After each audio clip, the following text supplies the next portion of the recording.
We tend to think of royal vaults as quiet places where historic diamonds sit protected forever. But for Queen Mary of Teck, the vault was an active studio, and she exercised a remarkably unsentimental eye over every stone she owned.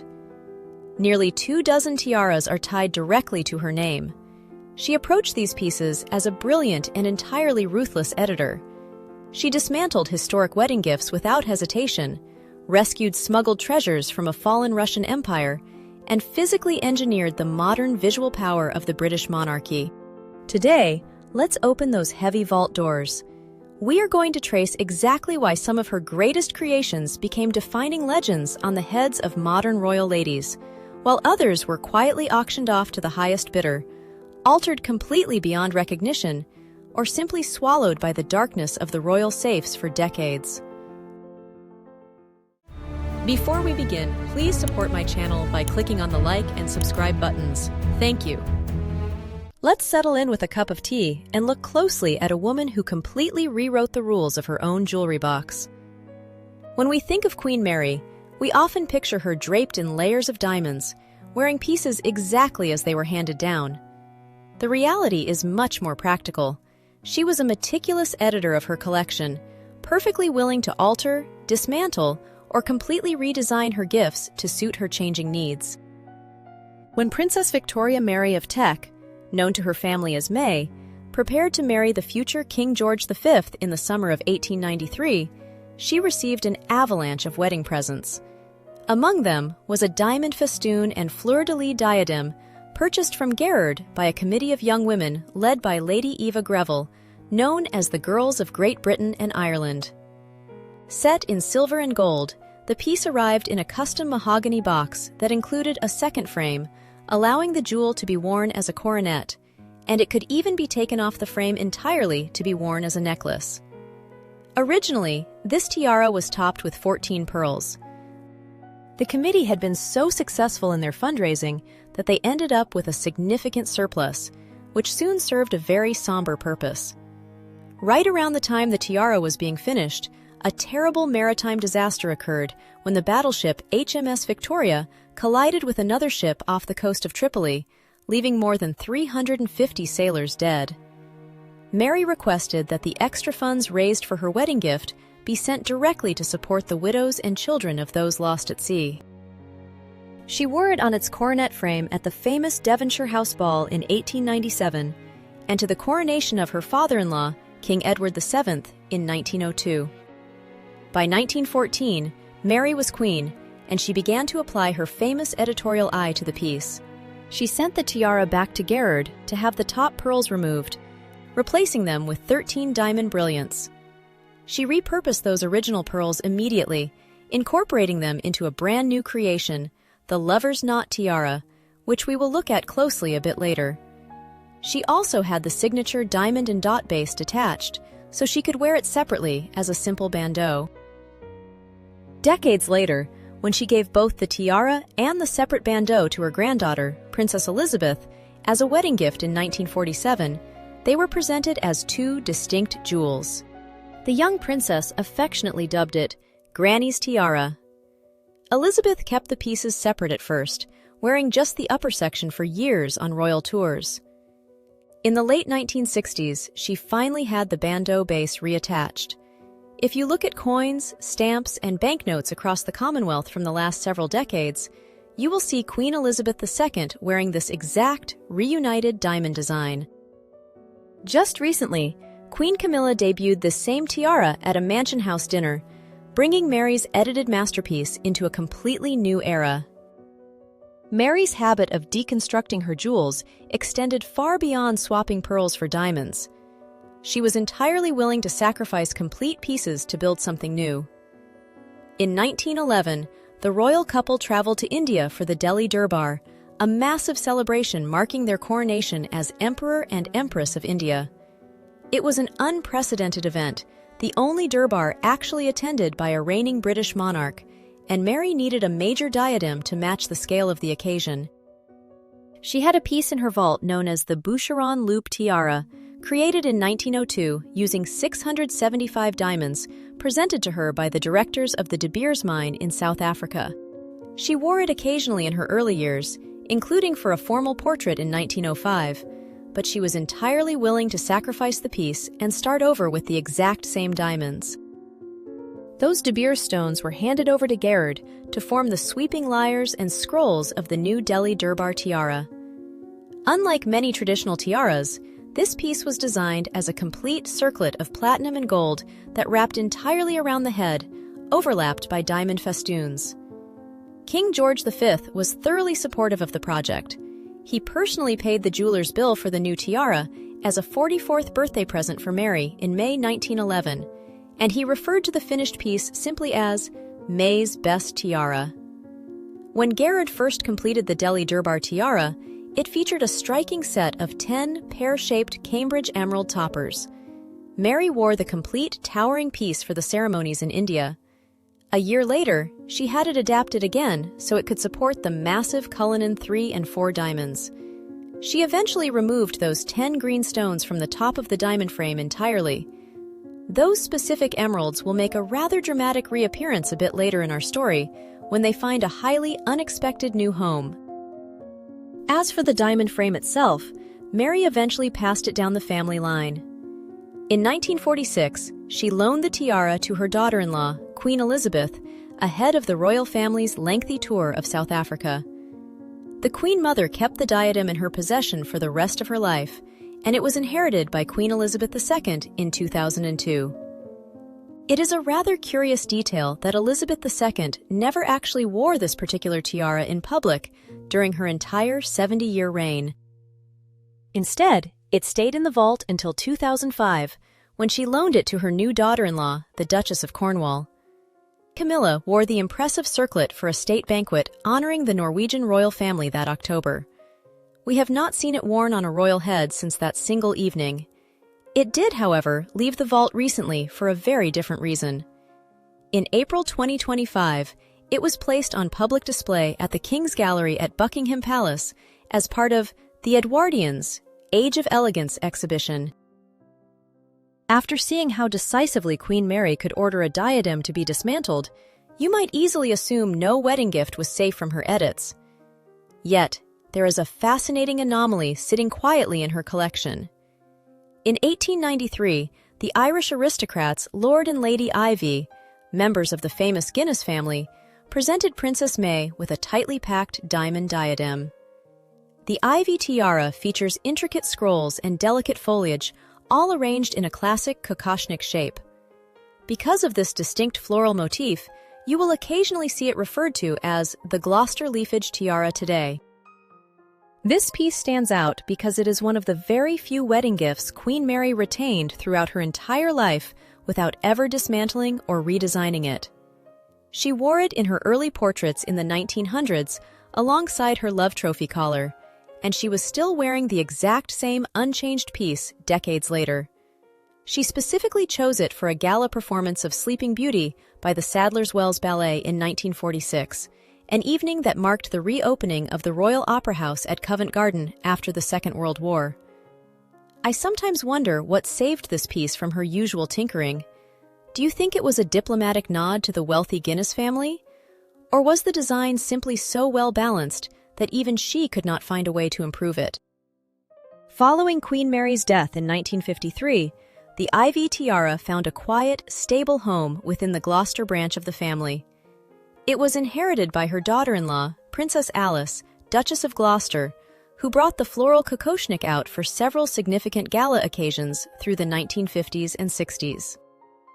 By the late 1970s, Princess Alice had passed the tiara along to her daughter-in-law, Birgitta, the current Duchess of Gloucester.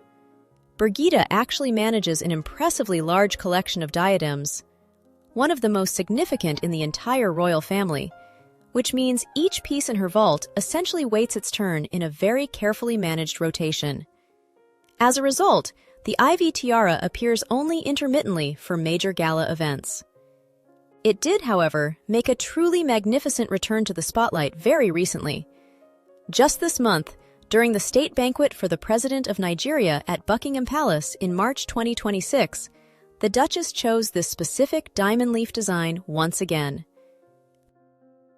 It did, however, make a very lovely public appearance in 2008. The Duchess loaned the tiara to her younger daughter, Lady Rose Windsor, who wore it for her wedding to George Gilman at the Queen's Chapel of St. James's Palace. The IV tiara continues to live a secure, protected life within the Gloucester family vaults today. While the IV tiara remained a frozen-in-time gift, another pride of the Gloucester collection, the Honeysuckle tiara, serves as a masterpiece of Mary's constructive genius. Commissioned between 1913 and 1914, this piece was essentially built from the fragments of her own past. To create its diamond frame, Mary directed that two of her existing wedding gifts, the Ladies of England tiara and the Surrey fringe, be completely dismantled for their stones. It is a fascinating design because Mary engineered the diamond honeysuckle scrolls to accommodate a rotating center. Over the years, she could swap the focal point of the tiara to suit her gown or her mood, inserting the massive heart-shaped Cullinan 5 diamond, a sapphire and diamond cluster, or a delicate pink stone. When Mary presented this versatile transformer to her new daughter-in-law, Lady Alice Montague Douglas Scott, in 1935, she even had a new diamond honeysuckle element created specifically for the center, so Alice would have a complete diamond option. Today, the current Duchess of Gloucester, Birgitta, continues this tradition of modular glamour. We often see her expertly matching the emerald, the kunzite, or the diamond honeysuckle center to her evening attire. It is perhaps the most practical piece in the family vault, proving that for Queen Mary, a jewel's ability to work for its wearer was just as important as its sheer brilliance. When we look at the immense collection associated with Queen Mary, an interesting question arises. What actually constitutes a woman's jewelry legacy? Is it only the pieces she designed herself, or does it include the treasures she inherited and chose to champion?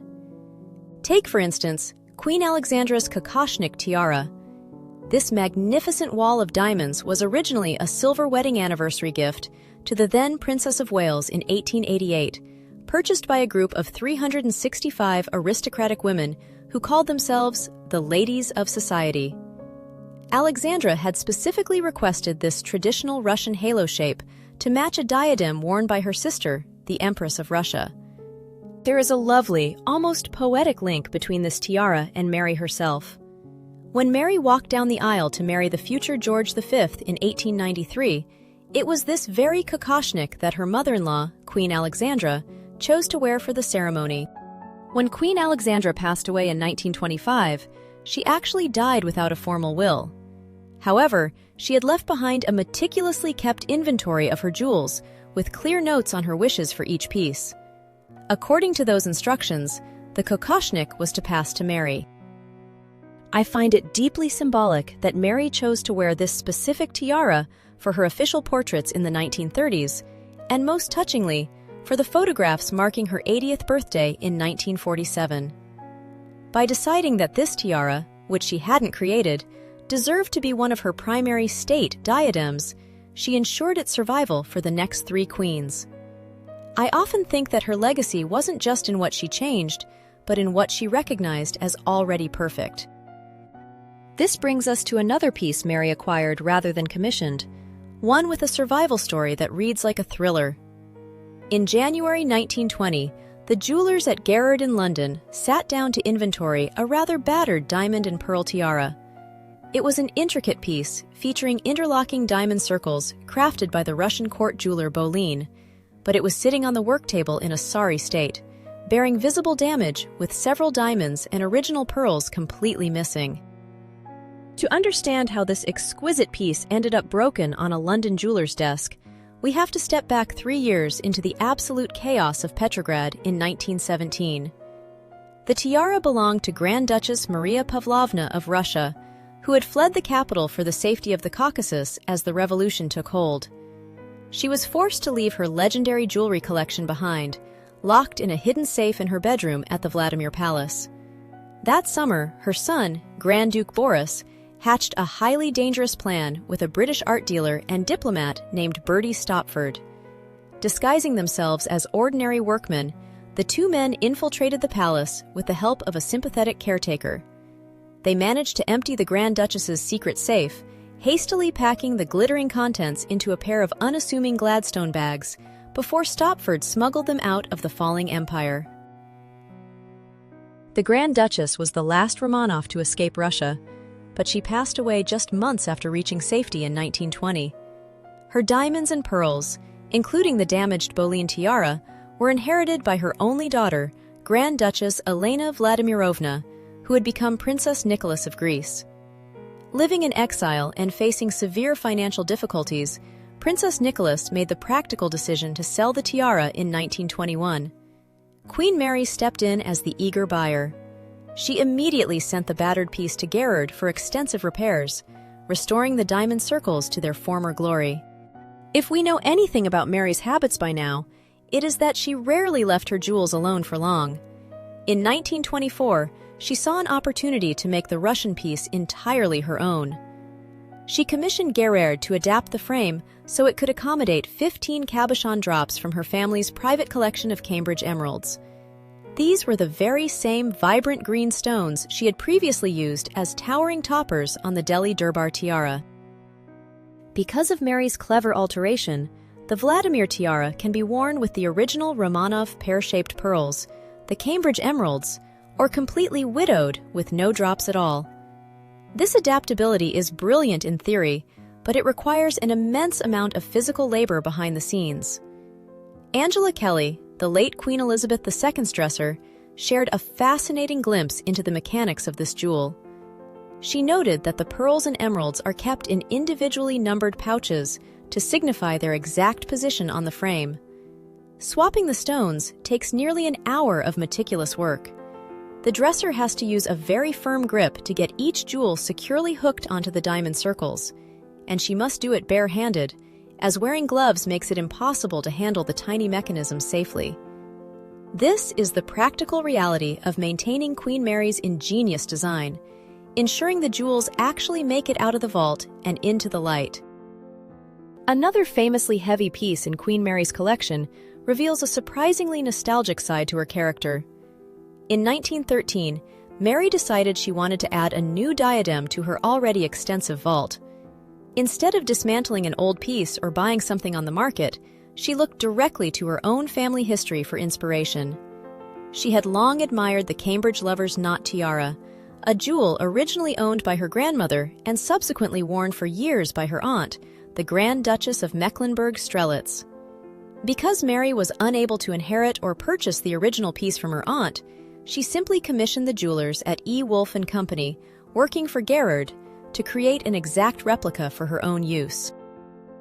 Building a major tiara from scratch requires an abundance of large gemstones, and this is exactly where Mary's habit of cross-pollinating her jewelry collection came into play. The design called for pear-shaped pearls suspended within a rigid frame of diamond lovers' knots.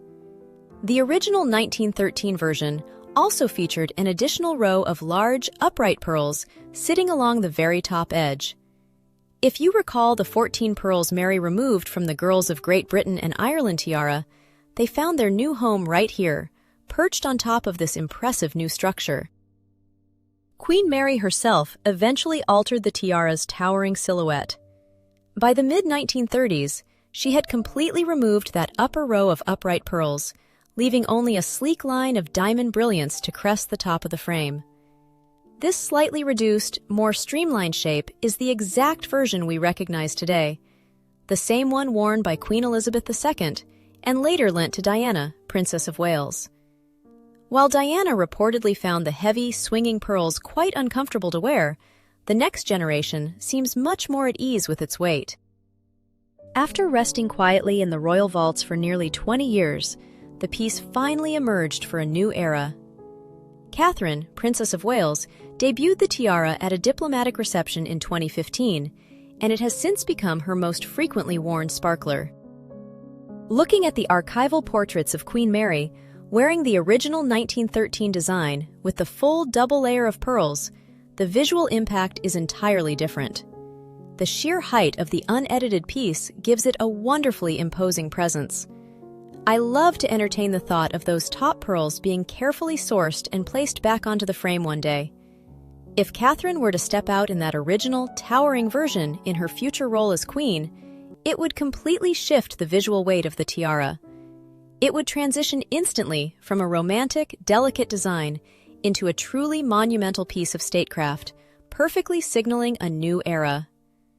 I would be absolutely fascinated to know if you would also like to see the tiara restored to its original height, or if you prefer the current, streamlined version. Before we look into the pieces that were lost to the shadows, we must speak about one of Queen Mary's most enduring successes, her fringe tiara. This is the precise diamond wall that has become the definitive bridal diadem for 3 generations of royal women. True to her character, Mary did not commission it from scratch. In 1919, she took a magnificent diamond necklace that had been a wedding gift from Queen Victoria and ordered it to be reconfigured into the sleek, graduated fringe.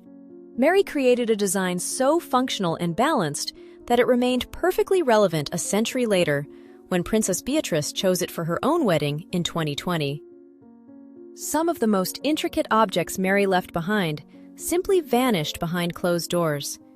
We know they exist, and we know exactly who inherited them, yet they sit in total darkness for decades at a time.